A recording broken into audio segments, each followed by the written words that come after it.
I arranged to meet a campaigner for the rural poor in the area, Cascote Gonzalez. It seems like a lot of the soy producers in this area then have made huge sums of money from soy in the last few years. Yes, it's lots and lots of money. It's green gold for the soy farmers. Has everyone in the town benefited from the soy trade, or is it just a few? Absolutely, just the minority. San Pedro never used to have misery. There were poor people, but they had work. Now there's misery, shanty towns. The city is completely divided in two.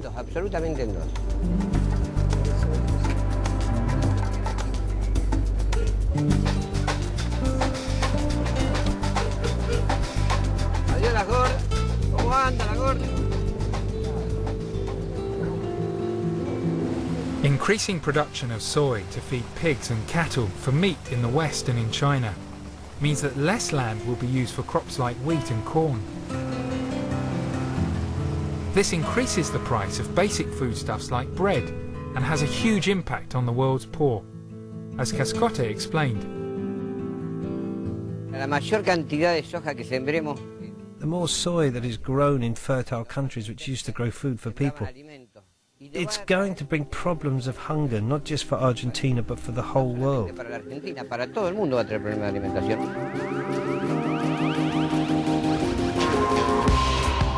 Here in the Pampas, where the eating habits of Europeans and the Chinese are changing a whole way of life and condemning many to poverty, the consequences of globalization suddenly become very real. As we've travelled across this vast country, we've encountered a huge variety of people and stories in a nation gripped by changes that affect the whole world.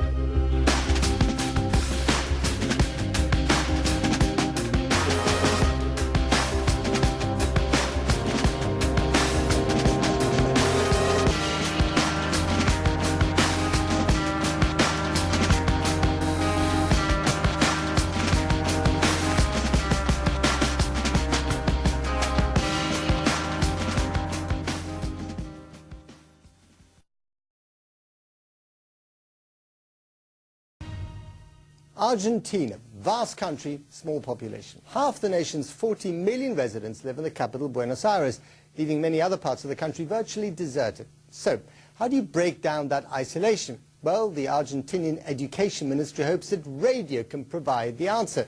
Special community stations are being established, and it's teenagers who've been chosen to run the show. Cheap labor, I guess.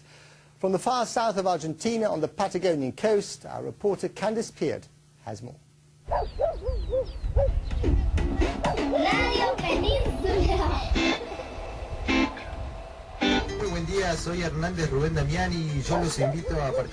There's not much to do in Puerto Pyramides. The village has a population of less than 400 people. The tourists come for the whale watching, but the winters are long and cold, and if you're growing up here, life can be boring. But things have been changing.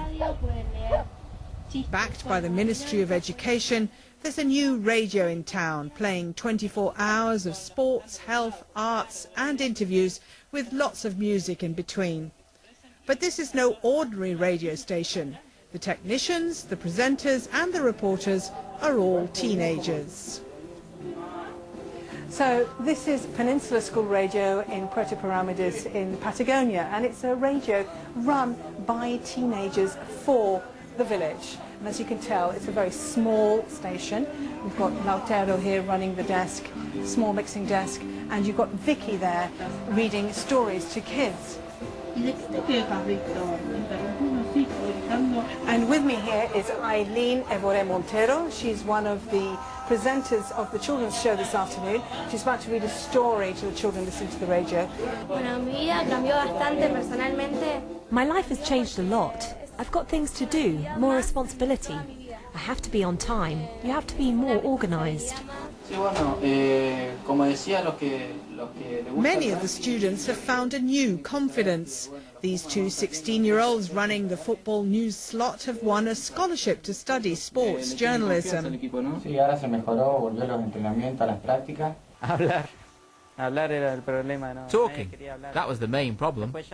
None of us wanted to talk on the radio, but we got used to it slowly, and we relaxed and got more confident at the microphone.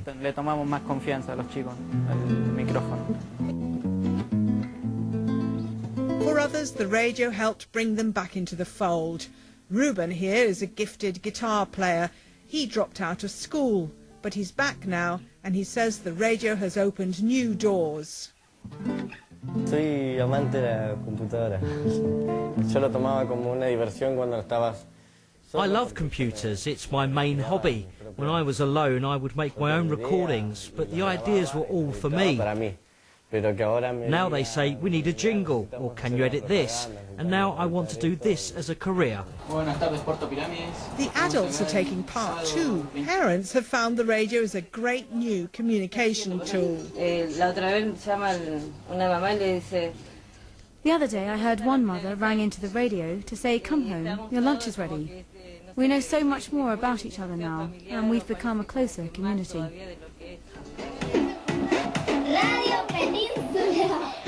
We want to keep on these kind of projects. We don't know if all small towns need radios, but whatever they need, we want to show this model as an example to improve the quality of life in small towns by trusting adolescents to work on that.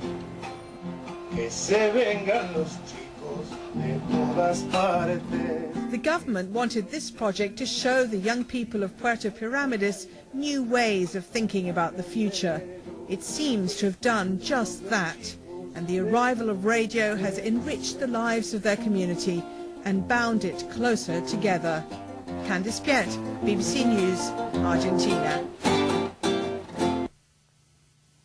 When it comes to young people seeking new opportunities, it seems that more and more Chinese students are finding their place at liberal arts universities right here in the US.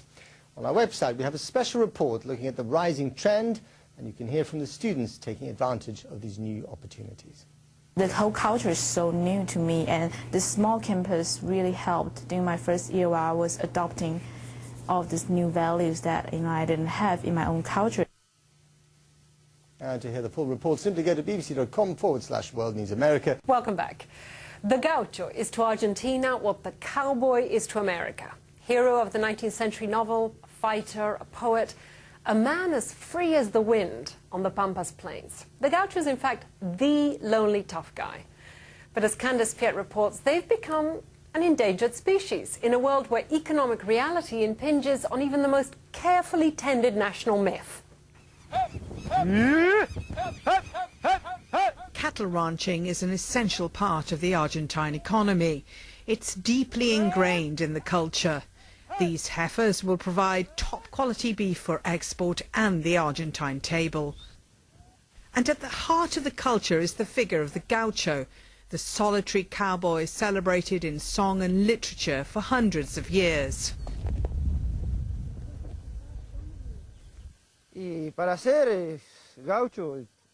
To be a gaucho, you need to love animals and respect them. Even if they seem tame, every animal has its bad day, so you need to show respect. It's skilled work. These men have been working with cattle and horses all their lives. The gauchos here are branding cattle today, and their skill as horsemen and their countryside knowledge and their tradition is very much alive here in Argentina today. But the question is, will this tradition survive the revolution of soya?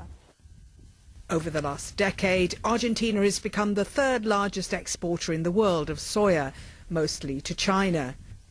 Land that was only used for cattle pasture is now being planted as well. Cattle are being fattened instead at American-style feedlots, helped by government subsidies.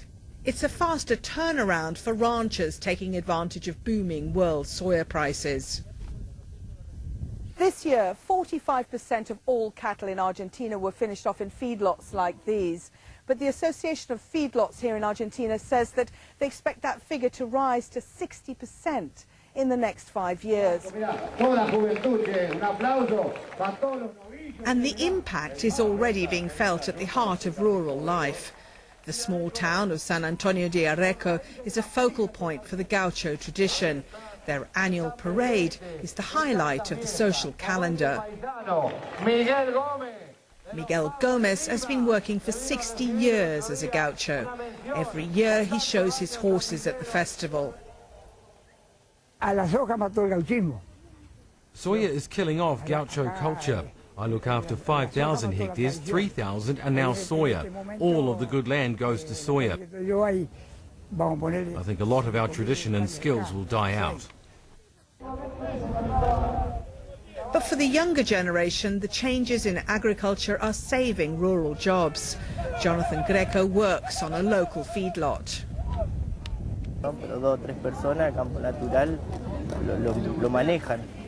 On grassland, 3 men can manage the cattle, but on a feedlot you need more people, managers, the vet, nutritionists. There's more work for us.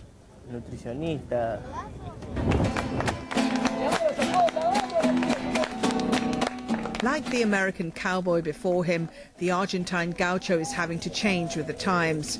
And perhaps what will remain of their culture in the future will only be the songs that were once sung about them.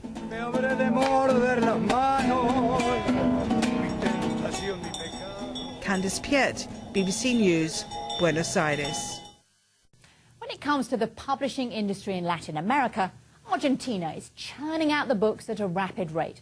Second only to Brazil, the country produced 22,000 new titles last year alone, and international acclaim has followed. But despite this success, books in Argentina are feeling the all-too-common pressure from the ever-expanding world of electronic media.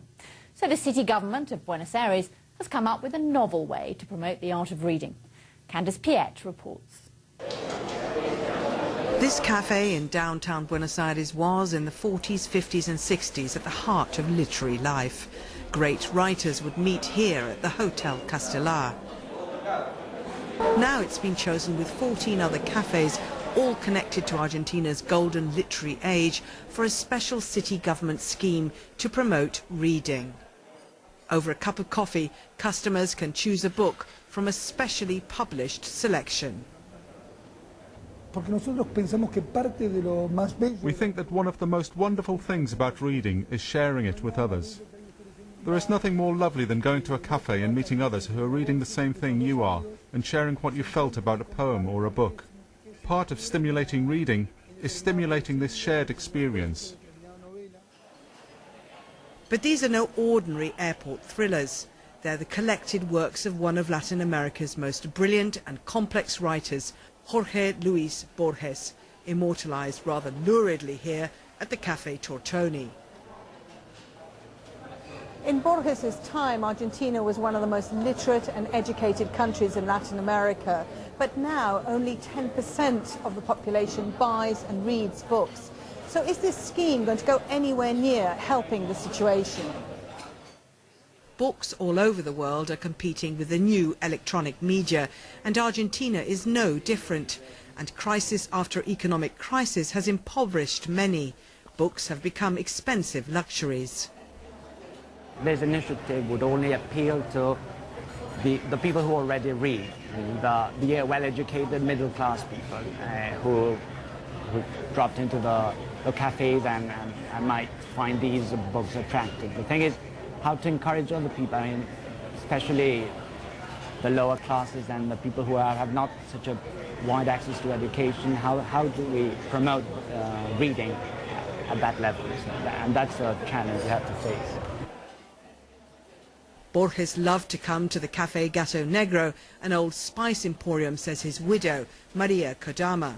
She says he would have approved of the government's bid to promote book reading in cafes. From his earliest years in his youth, in Spain and in Geneva and in Buenos Aires, he spent many hours talking and discussing literature with friends in different cafes. The city authorities say other writers, both national and foreign, will be going onto their new cafe bookshelves next. The collections are going into the city libraries too. It's all part of a plan to promote reading ahead of the Frankfurt Book Fair in October. This year, Argentina is the guest of honour. But it may take much more than all this to get the general Argentine public reading again. Candice Piet, BBC News, Buenos Aires. Work. Now there's misery, shanty towns. The city is completely divided in two.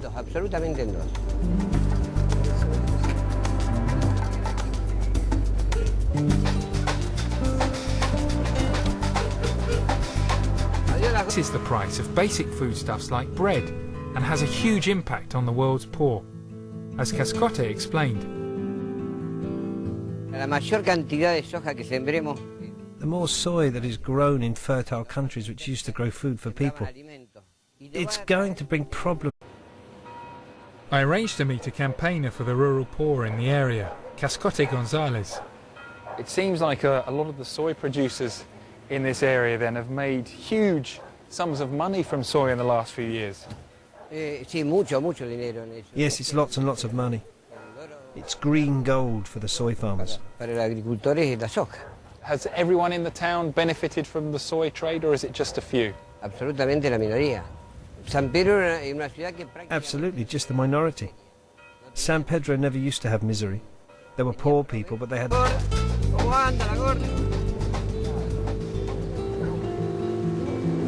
Increasing production of soy to feed pigs and cattle for meat in the West and in China means that less land will be used for crops like wheat and corn. This increased